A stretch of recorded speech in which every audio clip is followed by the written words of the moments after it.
Hi, my name is Kira Trevino, and this is my Capstone project presentation. This is my overview page. On my first two slides, I will be giving you my topic. On my 3rd through 11th slides, I will be giving you my summarized key findings. And then on my 12th slide, I will be giving you my call to action. My topic chosen was the effects of neglect and abuse on early childhood trust development.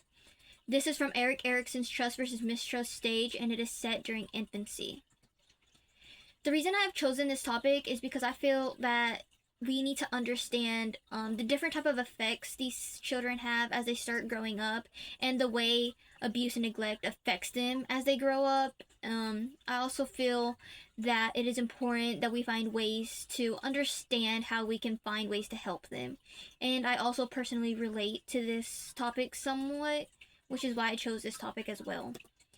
My first key finding is that I found as infants start to grow and start to age and start getting into preschool that they have a harder time adjusting to that new environment because they have only ever been exposed to that abused and neglected environment and have not been taken out or exposed to new environments than other kids that have not been abused and neglected have. I found that they have trouble interacting with other peers their age because they have no understanding on how to interact. I also found that they are more aggressive and give trouble to more teachers than kids that have not been abused and neglected because they do not understand how to control their mood swings. I also found that they have difficulty completing and understanding simple tasks that are given to them, and that they have lower social and cognitive deficits than other children that have not been abused and neglected have. As a result, they tend to be more aggressive. They tend to have no desire to learn. And an example is this picture shows the normal developed brain of a child that has not been abused, and this picture shows the brain of a child that has been abused. And the smaller brain causes their social skills, their understanding skills, and their mood behavioral patterns to be disrupted and be all over the place. My second key finding is that as these children decide to go into their middle state or their early childhood development and close to their middle early childhood development, they have a harder time interacting with peers because they have still not been able to get that social ability and have not been able to interact or grow and experience with those skills. Some of these is that I found that they have trouble interacting with their peers because they like to project their parent-childhood relationship, which is all those negative experiences, and project them onto these children, which is causing them to be rejected from their peers, and it's causing them to be more isolated and more withdrawn. I also found that 80% of these children that are neglected are always going to be withdrawn and isolated because they always project those negative experiences onto others.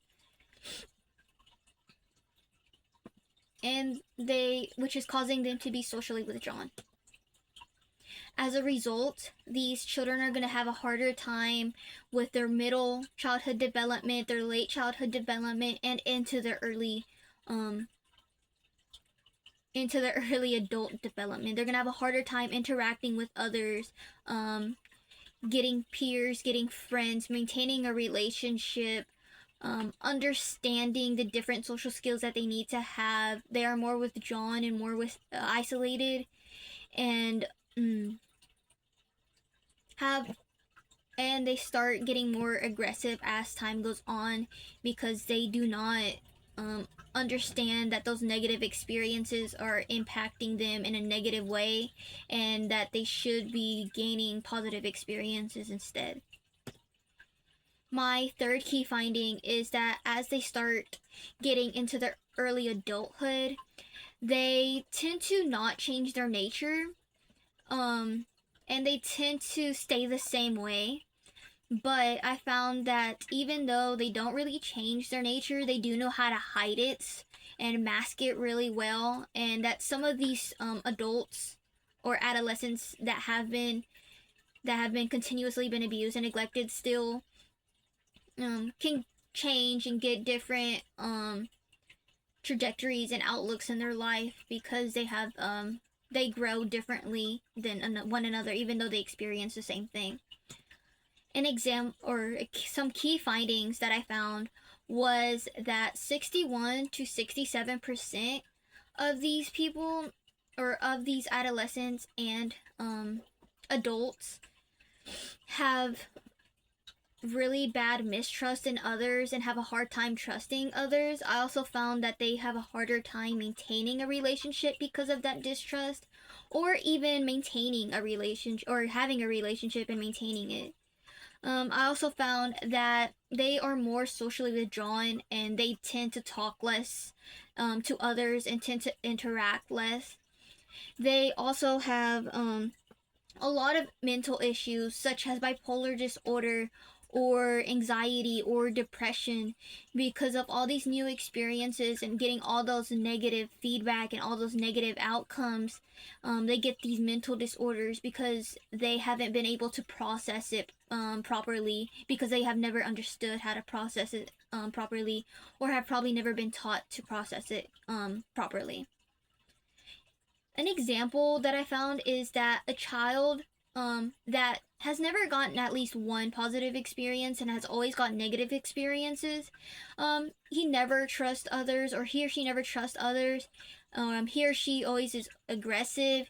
He or she is socially withdrawn, isolated, and will never interact with others the way that they should have, and they can never keep a relationship because they always project that negative experience. Another example is maybe somebody that was also abused and neglected. They might have gotten at least one or two positive interactions. They will learn how to trust a little bit better and trust easier. They will trust others more. They will tend to calm their emotions down because they probably understood how to calm down for a certain level. And they have also been able to maintain a relationship even though it might be more difficult for them. But even though these two examples are basically different because of the trajectory and the way they have been giving a negative and positive experience, they are typically almost the same because they have both been abused and neglected their entire life, and because even though one of them has been able to maintain and gain a proper positive interaction, they still like to keep part of themselves hidden because they feel as if they show that negative interaction or that negative experience that they will be left. So they tend to hide that part from others. So even though they are different, they are actually pretty similar. As a result, these adults grow up to still have the same nature, still have the same experiences, and they have a harder time changing and growing up and being able to interact more. But even though they might have the same experiences, they can still change the trajectory in their life and the outcome in their life, because it depends on if they get help, if they had a positive experience, or anything of that sort.